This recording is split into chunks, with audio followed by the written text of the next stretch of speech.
من با استاد مرحوم هایده خیلی حال میکردم با موزیکاش.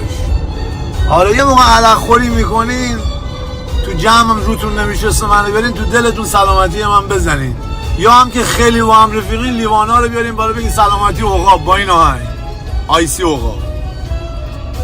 حاجی گوش بده تو رو قرآن دقیقه.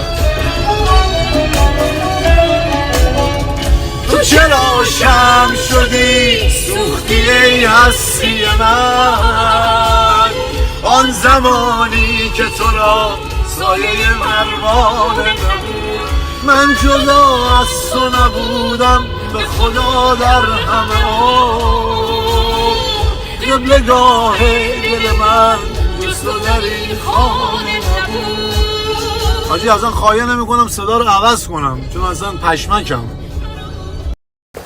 آقا چاکر رفقا، داداش رسید منزل پاره شل کنه مسخره کثافت.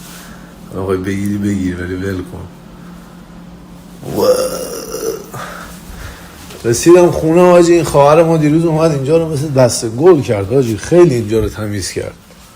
میدونی کجا میفهمم این خارکسته خوب تمیز؟ خارکسته که دیگه چیز نیست که، یعنی با خودم بودم حالا دیگه ولش کن.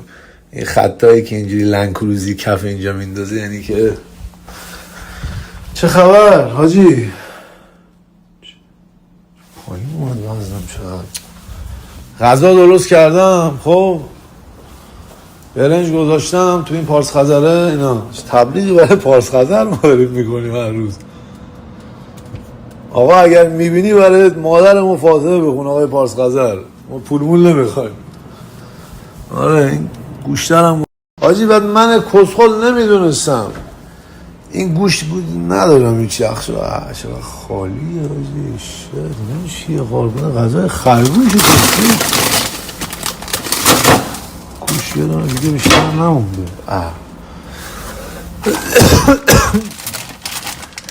چیه این دختر مختر ها میان اینجا میخرن، هر کی میاد یه کسی شده میخره. بابا برین خونه خودتون دیگه بجان. آره غذا درست کردم یه غذایی بخورم بعد